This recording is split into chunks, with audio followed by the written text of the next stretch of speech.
Bom, gente, então damos início a mais uma reunião do GPI-TEC, Grupo de Estudos em Educação, Infância e Teoria Crítica, aqui da Universidade Estadual de Londrina. Hoje, então, nós vamos trabalhar um pouco sobre a discussão que envolve a educação em barbárie, aspectos culturais da violência na perspectiva da teoria crítica da sociedade. É um artigo que foi produzido pela doutora em Psicologia Escolar da Universidade de São Paulo e professora da Faculdade de Educação da Universidade Federal de Goiás, a professora Silvia Rosa Silva Zanola. É interessante, eu não sei se a Cândida, se a Sandra já conhecia essa professora. A Roberta estava comentando com a Tati que ela tem várias obras sobre a questão da teoria crítica, então já ficaria um nome aí, ó, para quem está escrevendo textos relacionados a essa área, né, a esses fundamentos, para já pensar e atrás, né, puxando aí pelo Google Acadêmico algumas produções, porque eu achei bem gostosa a escrita, né, do texto. Certo? Então, assim, de forma geral, só vou fazer uma explicação, não do texto, mas só em relação a esse assunto, e aí, sequencialmente, Roberta e Tati pode ir conduzindo. De repente, meninas, vocês podem pegar alguns trechos do texto que mais chama atenção, só que sempre colocando a página, tá? Para quem está com o texto poder acompanhar melhor, tudo bem? Mas, olha, quando eu estava lendo esse texto, me veio à mente o texto do Theodor Adorno, na sua obra Educação e Emancipação, que é a educação após Auschwitz. Na verdade, ali, ele traça, né, quer dizer, né, ele apresenta várias contribuições, e se a gente for olhar de maneira bastante clara, né, ele faz alusão aos estudos de Freud para falar sobre a questão da barbárie, dos aspectos de violência, considerando que é praticamente, dentro do olhar dele, a própria gênese, né, da civilização hoje que está contida na barbárie. E aí, dentro dessa discussão desse texto, que eu acho que valeria a pena depois, quem quiser ler, porque daí, com esse texto da professora Silvia, vocês conseguem, de repente, fazer algumas inferências com esse texto do Adorno, né? E ele é interessante que ele mostra que, mesmo acontecendo isso, há ainda possíveis olhares de saídas, né, para uma possível amenização dessa barbárie, principalmente pelo campo da formação humana, pelo campo da conscientização, né, e dessa experiência de resistência, que, na verdade, a resistência, ela entra no quê? Não nos permitir aceitar tudo da forma com que está posto, né? Mas não necessariamente que vamos mudar, mas ter esse olhar crítico, né, para o que está e para o que poderia estar.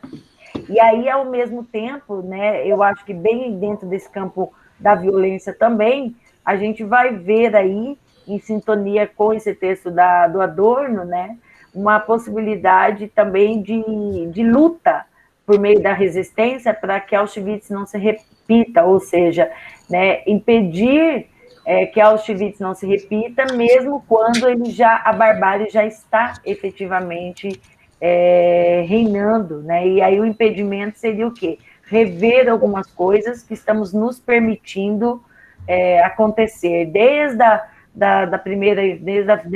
a infância até o mundo da adultez, principalmente pelo campo das experiências humanas que vão acontecendo. Outro autor que seria interessante é o professor Leon. Ele trata, né, Cândida, ele foi orientador da Cândida, se eu não me engano, ele também fala, hoje ele tem se dedicado bastante à questão do preconceito, bullying, mas eu já li textos dele também tratando essa questão da violência, né, também que é um autor, que é o José Leon Krochik, se eu não me engano. Sim. Né, que ele também faz algumas. Ele tem algumas coisas relacionadas ao campo da violência, pela perspectiva da teoria crítica, mas ele também hoje, inclusive, ele é um dos nomes já confirmado para a composição da CEDU, a semana de educação nossa aí da UEL. Nossa, Marta, que bom. O Leon é uma pessoa tão séria, tão ético, e assim, eu sempre, quando eu fui orientanda dele no doutorado, eu dizia que ele era um gentleman, ele parece um inglês, assim, ele é muito gentil, ele é muito ético. Vocês vão adorar ele, gente.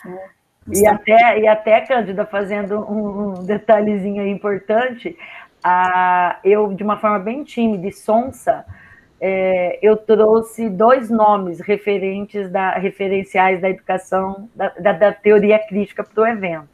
Um deles é o Leon, e o outro é o professor Christian, moleca, esqueci o nome, da Universidade do Mato Grosso do Sul, que ele discute essa questão da cultura negra, essa questão dos quilombolas, dessa infância, né? Mas pelas lentes da teoria crítica também. Então, meio que tentei, né, oferecer e foi aprovado, e as coisas parecem que seria mais ou menos aí também uma possibilidade aí, ó, para a gente trabalhar pelo campo da teoria também como possibilidade de resistência. Marta, mas você, aliás, a Marta a gente tem que dar os parabéns para ela, porque ela é uma doida produtora de conhecimento e de relações aí. Nossa, Marta, hein? Não, mas obrigado, gente. Mas, na verdade, eu fico feliz, sabe por quê? Porque a gente fala tanto em resistência, mas numa terra onde o olhar formativo ele está seguindo somente uma trilha, conseguir colocar dentro de um evento desse, 2 nomezinhos ser aprovado por uma comissão e um colegiado, né? Um departamento. Então, para mim, é uma grande conquista aí, tá? Bom, mas continuando, então, abro para as meninas, Roberta e Tati, e aí nós temos aí, na verdade, praticamente 40 minutos, pode passar um pouquinho, o pessoal aqui é de boa, para a gente discutir um pouquinho esse texto. Hoje eu gostaria que vocês falassem, tá, gente? É um grupo menor, ó, dá para participar bastante. Boa tarde, Natasha, boa tarde, Mari, que chegou depois. Boa tarde, Pro. Muito bem. Coloquem depois, por favor, ali o nome de vocês no chat e presente. Olá, Mari. Gostei de sua foto. Uma caricatura, professor. Bem legal. Tudo bem, Sandrinha? Eu entendo. Saindo daqui também, 4h30, eu tenho a reunião sobre a CEDU. É assim a vida. Vai lá. Vamos lá, Tati? Vamos, Rô. Vamos começar, então. Aí qualquer coisa me socorre, hein, Tati? Professora Marta. Então, a professora já fez uma explanação, né, da Silvia Zanola. Eu gostei bastante do texto dela. Eu encontrei na internet vários textos e ela trata realmente sobre a questão da barbárie, a questão da violência na perspectiva da teoria crítica, e são textos, assim, muito bons mesmo de ler, é bem explicativo para a gente que teve, assim, contato recente com a teoria crítica, consegue entendê-lo bem. São gostosos igual os textos da professora Marta. Aí, assim, a autora, ela inicia ali o texto, ela vai apresentando o primeiro objetivo da teoria crítica mesmo, de resistência e inconformismo com a sociedade vigente. Aí ela coloca, ali para tratar a violência, ela destaca que o Adorno ele identifica o sentido da barbárie nos aspectos objetivos e subjetivos. Aí, para isso, ela traz aí essa discussão da psicanálise com Freud, né, e que os autores frankfurtianos dialogam com a psicanálise para desmistificar esse totalitarismo do conhecimento absoluto, e ela vem tratar isso ali no texto, logo na página 2 também. Aí não se restringindo a essas relações econômicas de produção, né? Ali na página 2 ela deixa isso claro. Ela apresenta que a psicanálise, então, ela não vem se contrapor a esse marxismo, né, mas contribui com a teoria. Essa visão do homem pela psicanálise, então, ele possibilita pensar os motivos do fracasso dessa revolução humana pela idealização da praxis. Aí, esse reconhecimento, então, da psicanálise sobre o homem, né, vai possibilitar esse melhor entendimento acerca da alienação e da resistência. E aí ela coloca que, então, assim, a subjetividade, ela não é determinada. E lá no final do texto, aqui na metade do texto, ela vem falar isso, dá para a gente fazer uma relação muito grande com a educação das crianças, né? Aí, para a autora, então, a barbárie se desdobra em 2 aspectos, né? Ali, na prática regressiva, a violência física e a identificação com a violência. Então, para ela, a possibilidade de romper com essa violência está realmente no investimento de valores a partir da primeira infância. Para ela, a violência, ela vem persistindo sobre essa égide da técnica, né? E aí, se nós pensarmos em se tratando ali das crianças, né, cada uma, ela possui a sua maneira de compreender a realidade. Elas têm um universo próprio, as suas condições, e que vão interferir nessas interpretações e ressignificações que elas têm do mundo. Então, elas dependem dos adultos à sua volta, mas como nós vemos também, elas dependem da figura do professor. No texto, ela coloca a questão da literatura, que influencia também, no cinema, na indústria cultural também, que vai influenciar na vida da criança, na formação da sua personalidade. Então, ela coloca que a violência é um processo que ele é construído. E aí eu queria ressaltar, antes de passar para a Tati, 2 questões que me fizeram assim pensar durante a leitura do texto, né? Que me fez pensar na violência sofrida pelas crianças agora durante a pandemia, né? Essas formas de correção e de punição que muitos adultos encontram como a única forma de corrigir as crianças através da violência, né? E nós fazemos uma relação errada entre essa educação, o limite e a punição, né? Muitas vezes o bater para educar, né? Ele humilha e maltrata, né? E aí eu lembrei de que a Flávia tratou, né, da questão da autoridade, do autoritarismo, né? Que é preciso o professor, os pais, nós termos autoridade, né? Não sermos autoritários, né? E o adulto é um exemplo para a criança muito grande. Ela traz também algo que eu queria ressaltar, que é a questão do mundo virtual na vida das crianças. E aí é algo que eu trato na minha dissertação, né? Essa questão da influência digital, da internet, né? Que ela vem influenciar o comportamento das crianças e a formação delas, né? Não há como a gente fugir. Eu lembro que no último encontro a professora Zuleika deu até um exemplo muito interessante, que depois eu fiquei pensando, né? Se dá um pane na tecnologia e eu não recebo, e as minhas contas não aparecem, se perdem por aí, é bom.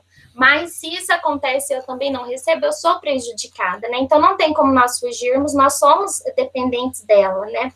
Mas nós temos que dar atenção que muitas vezes as crianças, elas estão entrando em contato com essas redes sociais muito cedo, isso tem sido potencializado agora pela pandemia, né? E durante a minha pesquisa, eu vi alguns pontos, que o mundo virtual é um espaço sem limites, né, para essas crianças, ele não tem segurança, ele é viciante, os jogos, quando eu fui analisar, eles viciam, eles prendem, né? E ela fala dessa questão desses jogos, desse novo brincar aí das crianças no texto, mas ele também traz a criatividade, né? Então, nós encontramos aí uma contradição.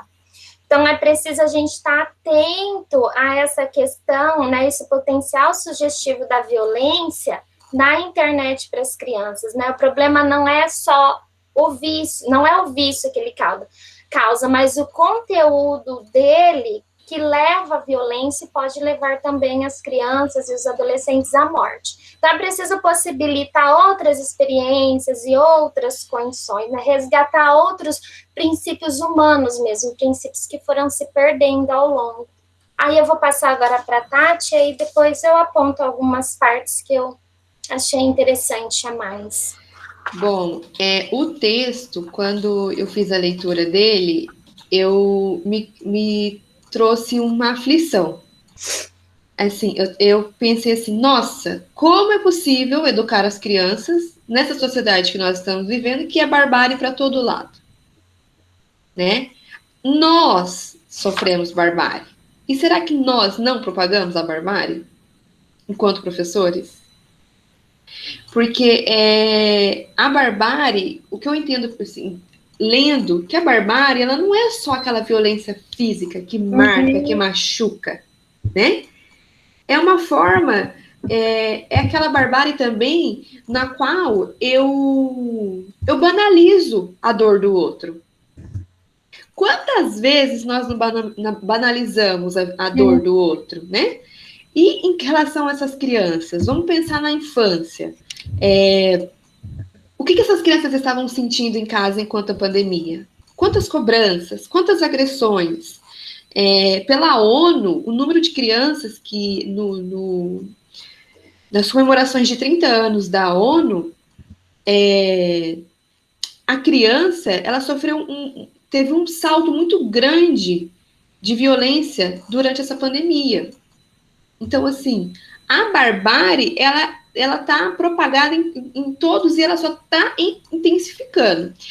E aí eu fui pensando, né, a autora, ela vai discutindo, ela se atualiza de tempos em tempos, exatamente, Rô.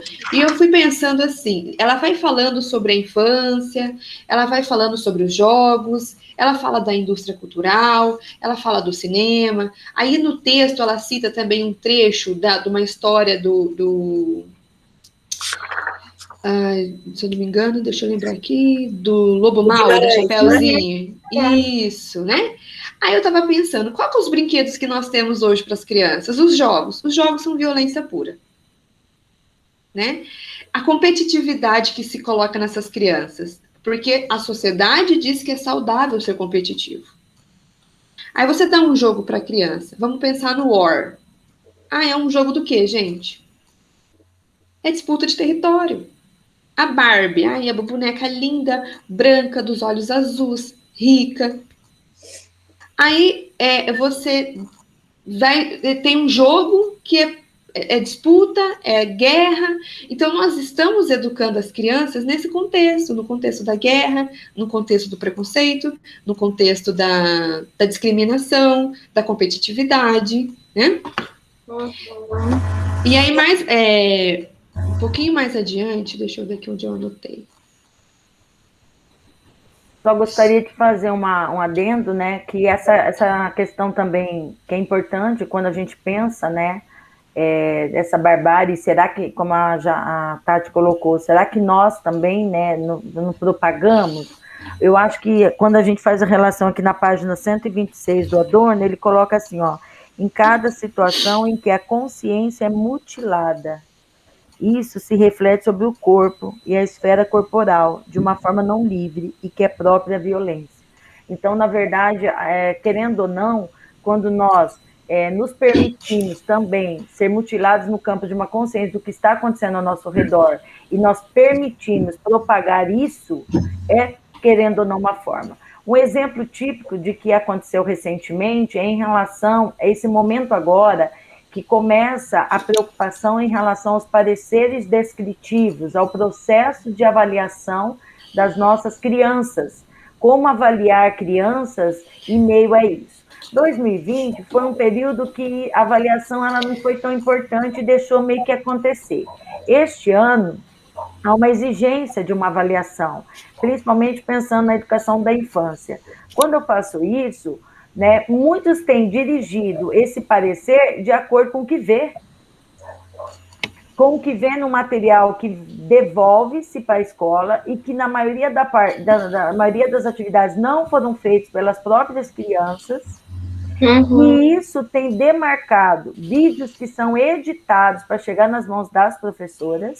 Querendo ou não, às vezes os pais editam e fazem um vídeo 1, 2, até 3 vezes para ficar melhorzinho e mandar para as professoras, para a criança não ser assujeitada, né, no sentido de uma possível exclusão, de que não desempenha bem. As atividades que os pais acabam querendo ou não por maldade necessariamente, mas quem sabe até por falta de uma compreensão do que é o conhecimento, o papel efetivo, né, da formação na infância, acabam fazendo para as crianças.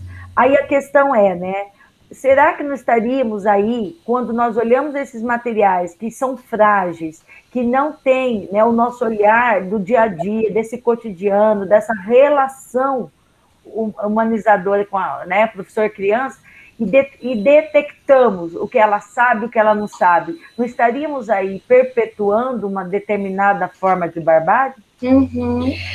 Exatamente. Bom, aí, professora, pessoal, nós olhamos para o lado da infância, né? Nessa questão do brincar, dessa propagação da barbárie. Só que quando eu leio esse texto também, eu tomo para mim isso. Por quê? Na página, na última página,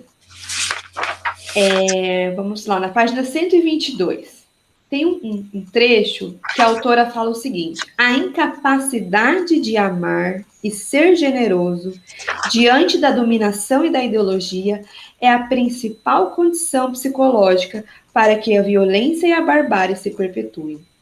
Assim, todas as pessoas hoje, sem qualquer exceção, sentem-se mal amadas porque não são capazes de amar suficientemente. Mas a pior violência é o silêncio em face do terror da barbárie. Esse trecho, ele foi assim, um estupim. Porque o que acontece? Eu estava conversando com uma colega e eu falei assim, nossa, tem horas que eu me sinto muito mal por ser boa. Demais! Quantas vezes a gente nos perguntou, eu não posso fazer isso, eu não posso ser tão boa assim. Eu tenho que ser um pouco ruim, porque senão eu sofro. Aí eu falei assim, nossa.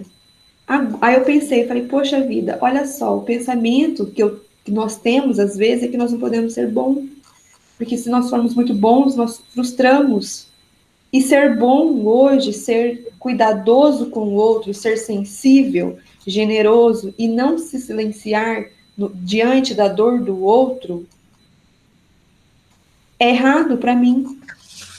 Porque é uma defesa que nós temos, que nós não podemos ser bons, que nós não podemos ser sensíveis à dor do outro, né?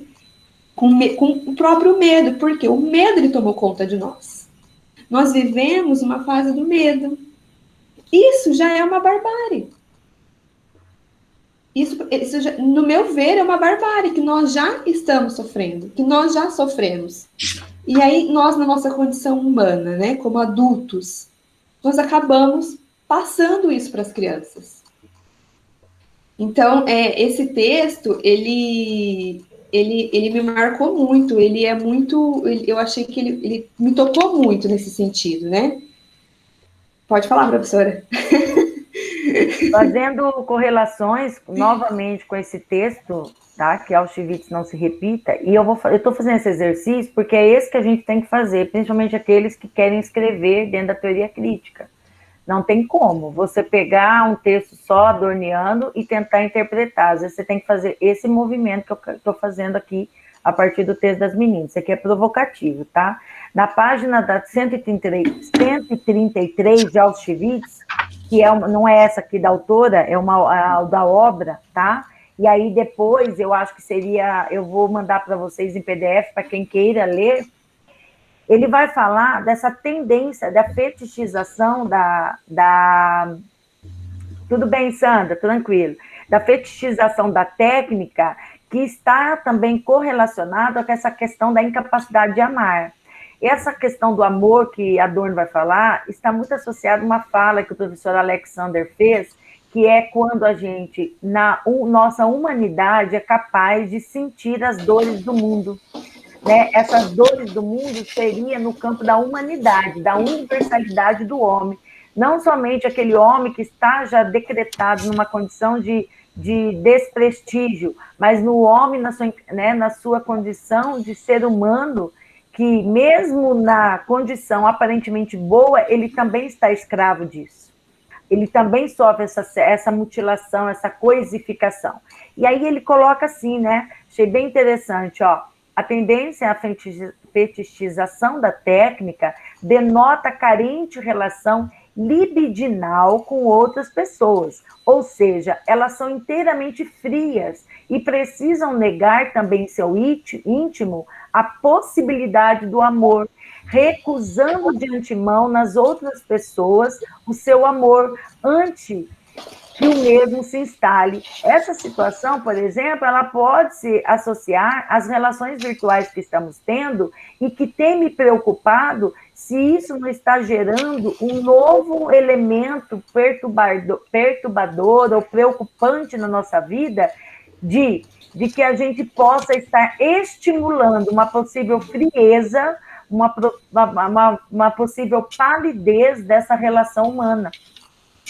Outro elemento para a gente poder também, que eu coloquei aqui, que ele coloca assim, ó, seu amor era absorvido por coisas, máquinas, enquanto tais, e aí reinando o território da frieza, provavelmente até hoje nunca existiu aquele calor humano que todos almejamos. Então, quando ele fala da incapacidade de amar, é que esse amor que está explicitado na vida e nas relações é um amor frágil, é um amor que, na verdade, está mais rendido às coisas, a essa tecnificação da vida, do que necessariamente ao amor humano.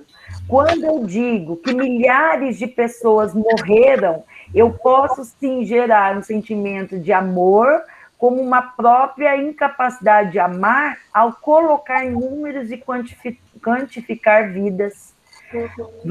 Milhões de pessoas se foram na Covid, mas tem milhões de pessoas vivas. Então, querendo ou não, eu também uso disso de uma forma de manipulação do outro. Querendo ou não, é uma forma também de barbárie. Só para fechar essa parte aqui, ele coloca assim, que esse caminho da incapacidade de amar é porque nós só ficamos em cima dos sintomas. Nós não buscamos as raízes desses perseguidores, ou seja, nós não discutimos as causas, nós discutimos os sintomas. Então, que nem agora, o exemplo que eu dei para vocês, eu estou com sintoma, eu tenho que avaliar essa criança. Como que eu vou avaliar? Eu tenho que buscar as causas estão reais. Quem está com ela, entre aspas, dando aula para ela, é o irmão mais velho, a avó, a tia, a mãe do coração, a mãe biológica, o pai, e quando não, ela sozinha. Então, essa é a causa, a profundidade, e a gente não consegue, por isso que é o grande problema dentro da educação, porque a educação sempre fica falando as mesmas coisas, porque a violência ainda se propaga, porque nós lidamos com o que está acontecendo agora. Meu Deus, houve uma situação de briga entre alunos, vamos resolver. Aconteceu uma situação de desrespeito, vamos resolver. Mas onde está a causa? Qual a causa disso, né? Então, ele coloca bem claro, torna-se necessário compreender as causas e não somente os sintomas da barbárie, porque senão a gente não consegue despertar, que é o grande ponto para a desbarbarização, que é uma consciência geral acerca desses mecanismos. E daí, a partir disso, quando eu tomo consciência das causas, eu posso pensar numa educação dirigida para a autorreflexão crítica. Pessoal, professora, só para fechar a minha parte, então, assim, no texto, o que foi esse movimento de leitura que eu fiz foi em relação a essa banalização do sentimento, essa banalização do afeto. Por quê? Não tem como eu pensar na educação da criança se esse sentimento, se essa banalização, essa violência, essa banalização dos afetos, do sentimento, o medo, ele faz parte do meu cotidiano, ele faz parte da minha vida e de todo mundo. Então, assim, nós temos que pensar que nossas crianças, elas estão sendo educadas nesse contexto. Entendeu? Isso daí gera um efeito dominó. É um efeito dominó. Então, assim, por isso que nós temos que parar para refletir e essa coisificação, né, e romper com essa ideia e refletir mesmo, né, de como nós estamos propagando a barbárie. Será que nós não, de uma forma indireta, nós não estamos tornando bárbaros? Nós não somos bárbaros? Então, foi isso que me veio muito à mente, né? Esse texto, ele me tocou muito nessa indiferença humana, como as pessoas estão indiferentes hoje. E nós nos culpamos por isso, né? Eu falo assim, nossa, tem uma frase que todo mundo fala, né? Cada um que carregue a sua cruz, cada um que tem seu problema, que resolva seus problemas. Mas não é, gente. É barbárie também no olhar para a dor do outro, não enxergar o outro, né? Então, foi esse movimento que a autora provocou, foi essa inquietação, né? Nós só podemos pensar numa educação promovida à emancipação, pensar numa educação que promova a autorreflexão na criança, a partir do momento que nós também exercemos a autorreflexão das nossas práticas diárias. Sim, Tati, aí complementando o que a professora Marta e você também falaram, ali na página 120, ela bem coloca realmente, né, que para o Adorno, a única forma de romper com a barbárie seria uma profunda mudança na estrutura social que possibilitasse ensinar as crianças a se horrorizarem com a violência e a miséria humana. Ao negligenciar esses perigos, o homem banaliza seus sentimentos e ansiedades. Instala-se a frieza com naturalidade. É preciso pesquisar mecanismos subjetivos nos sentimentos e desejos, as causas dessa indiferença. Aquilo que a professora Marta falou mesmo. E aí, a gente levando para a escola, a gente tem que pensar, porque a escola também é um ambiente de contradições. Sim, a escola muitas vezes propaga barbárie. Sim. Não é isenta. A Natasha quer falar. Fala, Natasha. Eu acho que não só a escola, mas eu acho que dentro da nossa própria casa. Sim. Porque, assim, eu penso, sim, com certeza, a educação é responsabilidade da escola, mas é também responsabilidade dentro de casa, dos pais responsáveis, né? Sim. E aí, uma coisa que me fez pensar aqui, com a fala da professora, da Roberta, né, da Tati, que assim, às vezes a gente fala, né, para a criança, olha, não pode mentir. Aí alguém liga, fala assim, aí o pai fala que eu não tô. Isso mesmo. E é uma coisa muito boba, mas assim, você ali está ensinando a criança a mentir, você ali está ensinando ela a fazer algo que vai provocar uma barbárie, que pode provocar uma barbárie. Então, assim, dentro de casa, a gente aprende a amar e também aprende a odiar. Sim. E até, eu vi uma parte do texto, uma das partes do texto que a Tati até citou, sobre essa da questão do amor, eu até falei, gente, amei essa parte. E tem uma parte ali na página 119, que é um trechinho bem curtinho que fala assim, a própria educação, ao invés de formar, poderia deformar mentalidades. Alô? Sim. E eu acho que é exatamente essa questão. A gente, dentro de casa, a gente pode formar bons cidadãos, como dentro da escola também. Aí a gente também pode formar cidadãos que provocam a barbárie. Então, eu acho que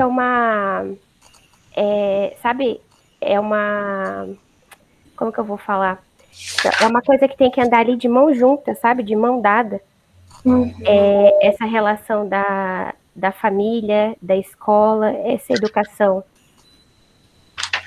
Sim, e você falando disso me fez lembrar, né, ali também na página 120, quando ela cita o Teixeira, e ali ela fala da obra Monstros e Cia, né, aí vem falar da importância das crianças terem contato com essa literatura do medo, né, de terem essas sensações, né, e você fala dos pais ensinarem a criança a mentir, né, porque é o ensinar, né, ela tá aprendendo ali com eles. E a gente, às vezes, poupa a criança de tanta coisa, são coisas essenciais para ela, né? A gente poupa ela disso, né? E ela precisa ser poupada daquilo que vai agredi-la, né? Mas a verdade para ela é fundamental, né? Para ela se proteger nesse mundo, para conhecer o mundo. Sim, eu até lembro, Roberta, que na graduação, às vezes a gente tem muito esse receio, né? As professoras aí estão de prova. que a gente fala, fala não para criança, não pode falar não, tal pessoa faleceu, não, vamos evitar, não sei o quê. Mas é importante para a criança escutar um não, é importante para a criança ter uma rotina, é importante para a criança entender que aquela pessoa faleceu e por que aconteceu aquilo. Porque aquilo vai fazer parte da vida dela, aquilo vai formar ela, vai formar o caráter dela. Então, é fundamental, eu acho que todos esses processos, tanto as dores quanto as coisas boas, é fundamental na formação desse cidadão, né? Sim. Muitas vezes a gente priva ela dessas informações. Às vezes a criança pergunta o que é Deus, né? Porque eu não vejo Deus, né? Ou pergunta coisas do corpo mesmo, sobre o sexo, a criança, o adolescente, e a gente priva, achando que eles não vão ter capacidade para entender, né? Às vezes o pai separa, divorcia-se da mãe e vira toda aquela questão assim, como vamos contar para a criança, né? E a criança tem uma capacidade tão grande de compreender, né? E os pais é que se perdem ali na hora de conversar sobre isso. A Elis quer falar. Não sei nem como é que tá, que está muito barulho. Então, na verdade, esse texto, ele me chamou muito a atenção até por uma situação que eu acabei vivendo agora de manhã. Porque essa banalização do sentimento da criança e também do adulto. Porque muitas vezes as pessoas banalizam os nossos afetos e os nossos sentimentos, né? E muitas vezes nós reproduzimos isso não só aqui dentro da escola, mas também dentro da nossa casa, com as pessoas próximas, né? Ai, você tá com medo. Ai, pelo amor de Deus, tá com medo disso. Né? Não se trabalha o afeto, não se trabalha o sentimento. Então, as pessoas, elas acabam com a banalização de sentir, de não saber nem dar o nome naquilo que está sentindo, né? E também a questão de propagar essa violência, porque se a violência ela não é só física, né? A gente também faz violência com o outro quando a gente não escuta o que o outro tem para dizer, quando a gente não dá atenção para aquilo que o outro está sentindo. E muitas vezes, mesmo a gente sabendo daquela situação, a gente ainda traz essa frieza dentro da gente. Eu falo porque eu sou muito assim, a Roberta até sabe, né, Rô? Como que a gente tem hora que se blindar para a gente não sofrer. Mas eu ia falar da situação que eu vivi hoje de manhã.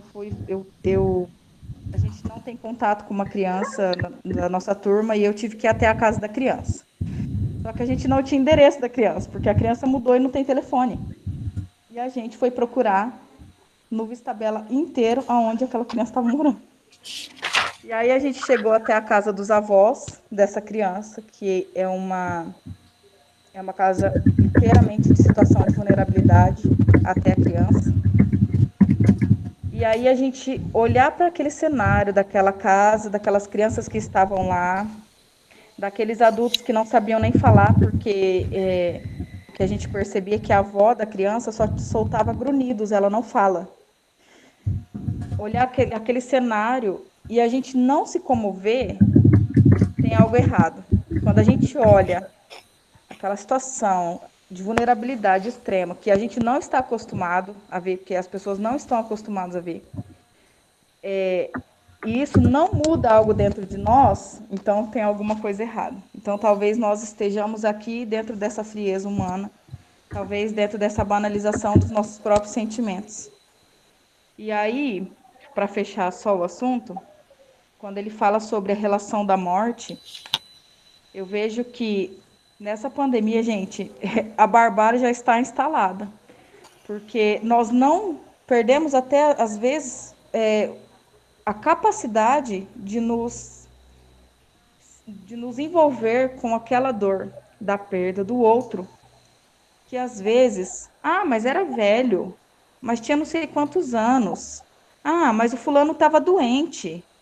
Então, assim, é muito difícil a gente não entrar nessa diferença. E a autorreflexão que o texto propõe para que a gente faça esse movimento de refletir, mas não só de refletir, porque às vezes fica só no mundo da imaginação, fica só olhar, vou refletir sobre um assunto e acaba por ali.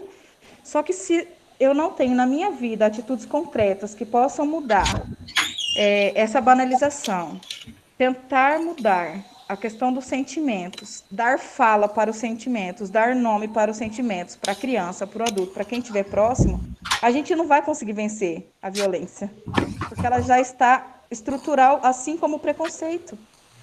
Então, é isso, a minha fala é essa. Eu refleti muito sobre o texto, é algo que trouxe para a minha vida, e a gente precisa, sim, dar nome aos nossos sentimentos, dar importância para eles, porque eles importam.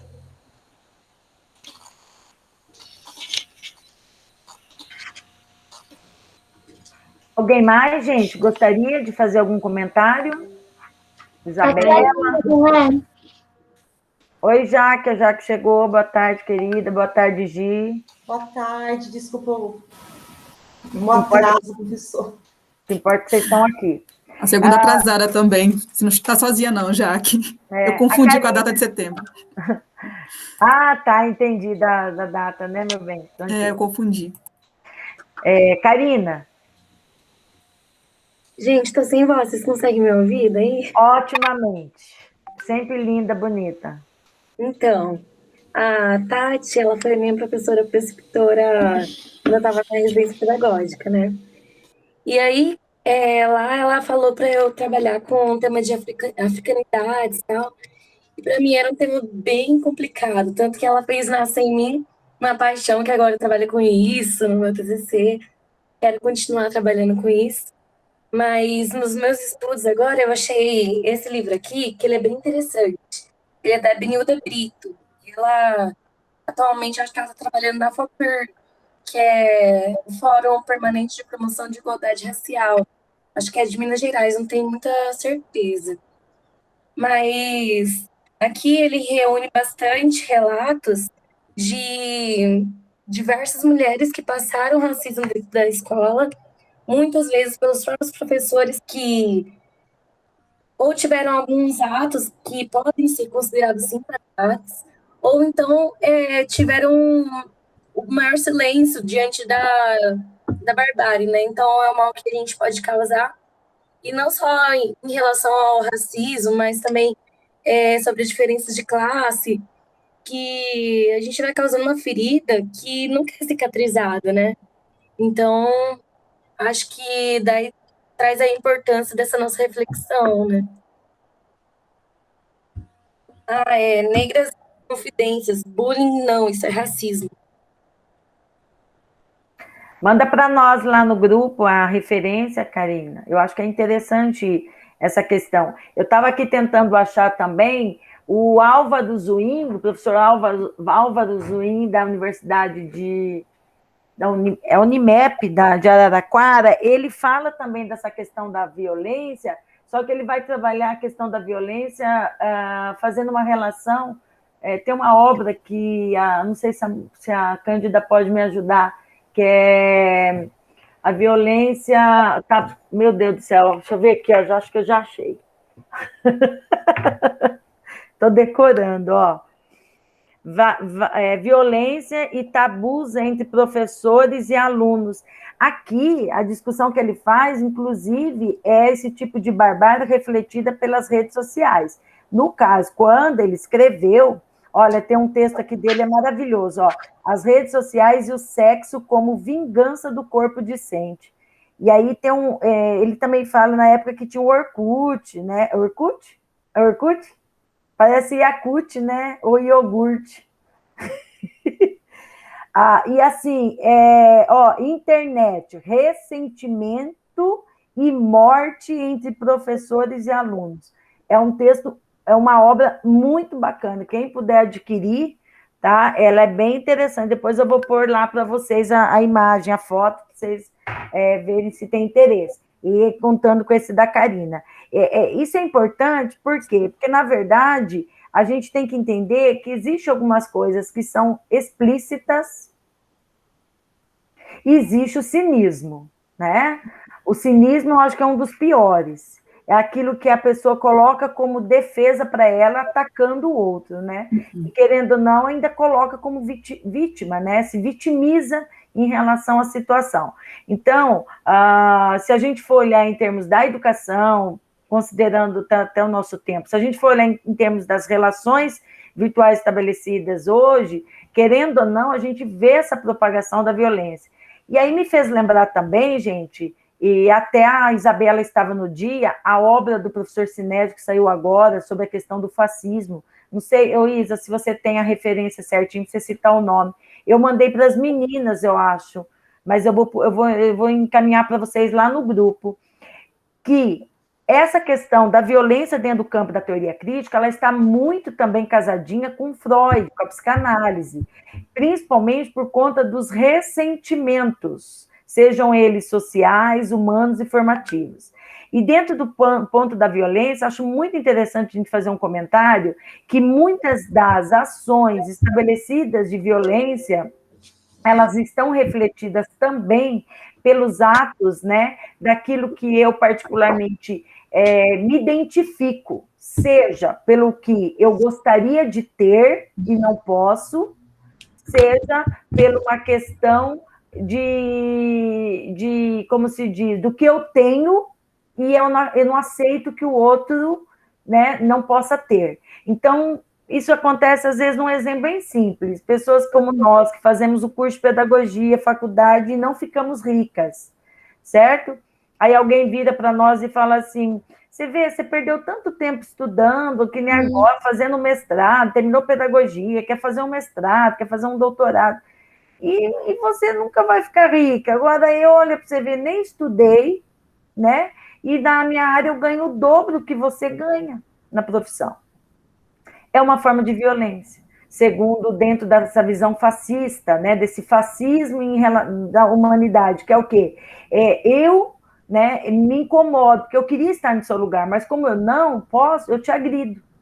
E no isolamento, isso muitas vezes é propagado pelo bullying, que seria aquelas brincadeiras, estuda e não ganha dinheiro, eu nem estudo e ganho. Mas ele também é revertido, ele também tem força, ele cria força dentro das propagações preconceituosas que a gente vê no mundo e com o mundo. E aí o que a gente vê? Que bullying é quando a gente às vezes faz isso no isolamento, com uma situação ou outra pessoa. O preconceito, ele muitas vezes acaba atingindo o quê? Grupos. Então, onde a gente vê preconceitos contra negros, contra gordos, contra pessoas que estudam demais, contra os feios, entendeu? E esses tipos de preconceitos, eles são explícitos. Porque, querendo ou não, as pessoas marcam esses territórios, né, de propagação disso. Às vezes, até em redes sociais, a gente vê essa perpetuação. Agora, esse tal bullying, né, ou esses mais ligados ao indivíduo com o indivíduo, eles são muito traiçoeiros, porque eles sempre têm um ar, né, cínico, irônico, e é possivelmente como se fosse uma brincadeirinha, sabe? É uma brincadeirinha de mau gosto, que reina aí também uma forma de violência. Então, é interessante que para entender esse conceito de violência dentro da teoria crítica, eu não tenho como, tá? É para fechando o nosso grupo, e aí eu abro para mais alguém que queira comentar, mas assim, eu não tenho como fazer esse exercício se eu não olhar, né? Principalmente com a obra do Freud, que é, meu Deus do céu, a questão da civilização. Eu vou achar esse texto, não sei se o mal-estar na civilização, Mário. Isso. O mal-estar na civilização. Se alguém achar nas redes sociais, manda lá para o grupo.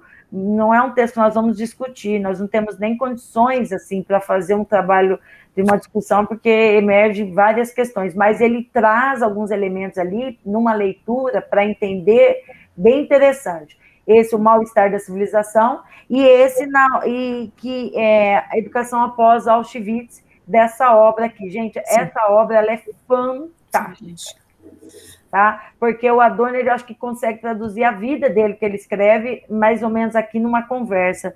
A conversa que ele faz com Becker, em alguns momentos tem a conversa, em outros, o próprio texto, que foi as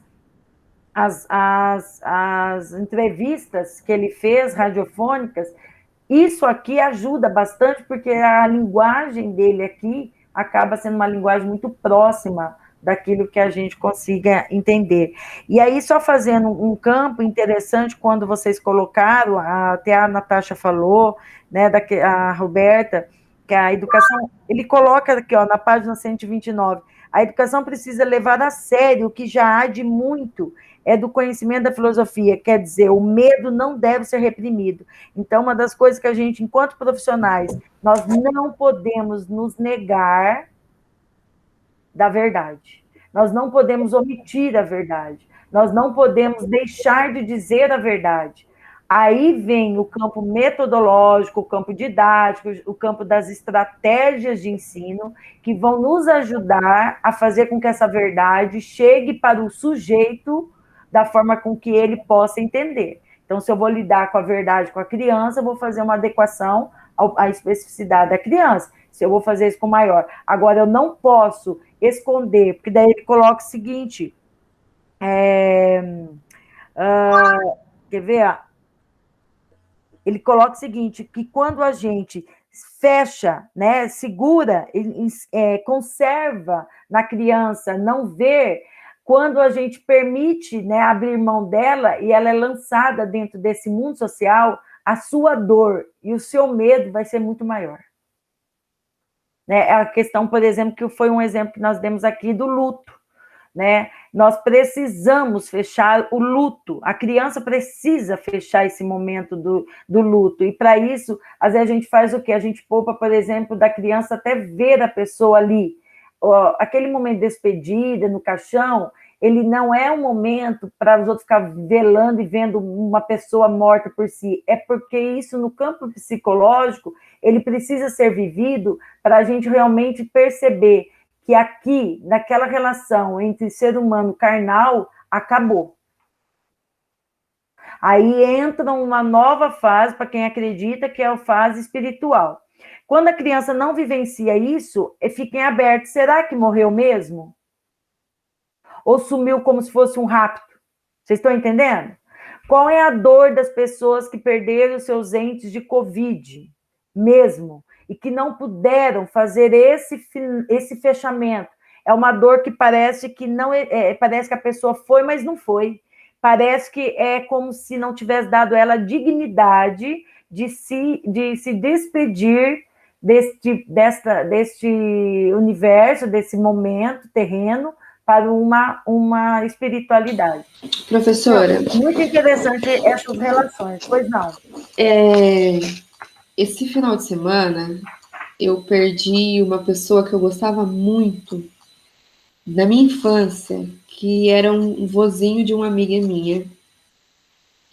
E ele era uma pessoa extremamente querida, era um senhor animado, feliz, era um amor, era um querido.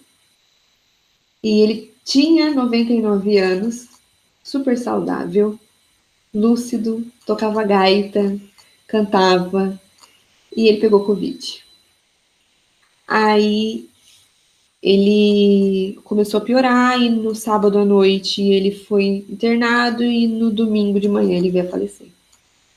E eu chorei muito, porque eu não pude ir ao velório. Uma pessoa que viveu 99 anos,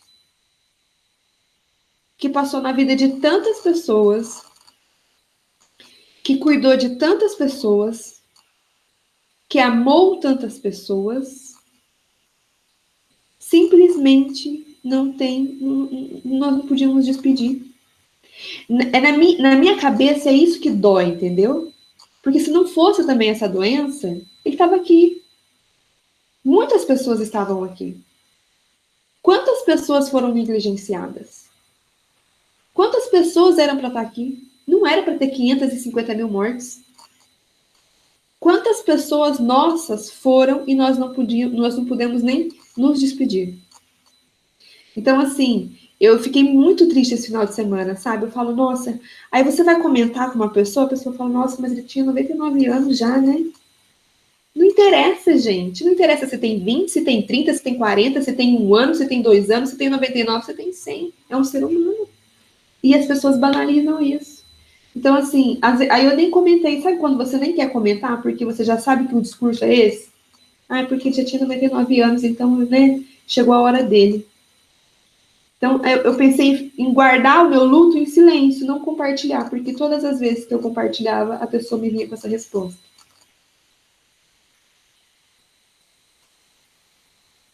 Perfeito, eu acho que esse é um ponto importante para a gente pensar, que é aquilo que o Adorno vai falar, que é a incapacidade de amar. Bom, são 16h40, eu vou ouvir a Gi, na sequência já vamos fazer o encerramento, tá, gente? Até porque eu tenho a reunião da CEDU após aí, o pessoal já está na sala, vai vendo. Essa é uma forma de barbárie, a verdadeira mentira, tá? Não saímos da casa, estamos aqui, temos uma suposta comodidade que não existe. Porque aquilo que era para ser uma comodidade já está virando uma dor lombar, dor de estresse, entendeu? A minha vista, por exemplo, aumentou 1 grau cada uma, depois que eu comecei essa brincadeira remota. Então, querendo ou não, porque a barbárie é um tipo de violência. É um tipo de violência contra nós. Por quê? Porque desculpa, só fazendo isso, tá, Gi? Daí você fala, a gente fecha, porque querendo ou não, é uma forma de dizer o quê?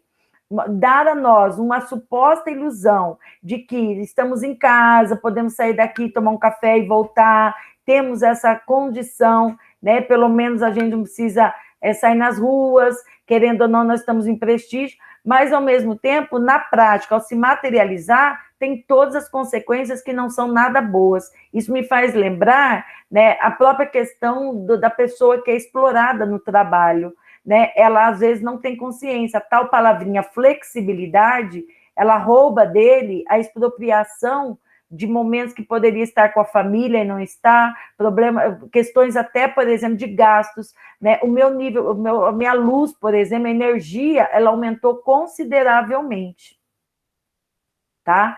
Ela aumentou consideravelmente. A água, ela aumentou consideravelmente. Como assim? Porque a gente dentro de casa, querendo ou não, a gente usa mais, a gente toma mais banho, a gente faz isso.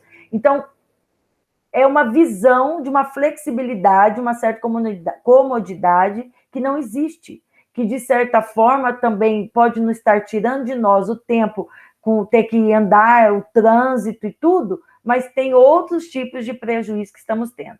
Gi, fala e daí a gente já encerra, vai lá.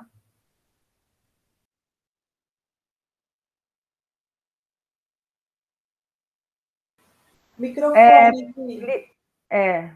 Microfone. Opa, perdão, achei que apertei uma parte e apertei o outro. Falei que eu não iria falar, mas não aguentei, que eu escutei o que a Elis falou, que a Tatiana falou, e pegando um pedacinho ali do texto, me fez lembrar o que aconteceu recentemente, né, essa questão da barbárie, que eu vou agora também utilizar um pouco, eu vou me apropriar da Bourdieu em relação à violência simbólica, que eu vejo que nós estamos passando, são violências simbólicas, e essa falta de empatia e essa banalização, porque uma priminha minha, uma que eu sempre comentava muito na graduação, que eu falava que era minha filha, ela perdeu o pai recentemente agora para a Covid. Estava tudo bem, um prazo de 2 horas, tudo mudou na vidinha dela. E ela veio ficar em casa, depois de 10 dias, né, da morte do pai, e minha irmã estava auxiliando ela nas atividades da escola. Aí, no primeiro dia, a professora, olha, eu quero você toda feliz, hein, nada de cara triste. Então, ok, nós temos que deixar elaborar o luto, é a vidinha dela, ela tem que passar por certas situações. Então, tá, vamos fazer a vista grossa. No segundo dia, era uma aula sobre geografia, e foi falado para as crianças desenhar, olhar para a janela de casa e ver o que elas visualizam e desenhar. Só que nesse prazo de 10 dias, ela saiu da casa que ela estava, foi morar na casa dos avós, e a mãe dela alugou uma casa perto da casa dos avós, ou seja, em 10 dias ela teve 3 casas. E aí um amiguinho que estava na casa da avó, da tia, perguntou para a professora, que casa que eu desenho? Posso desenhar a casa que eu estou? Ela, não, você vai desenhar a tua casa. A minha prima olha para minha irmã e fala, mas qual casa que eu vou desenhar?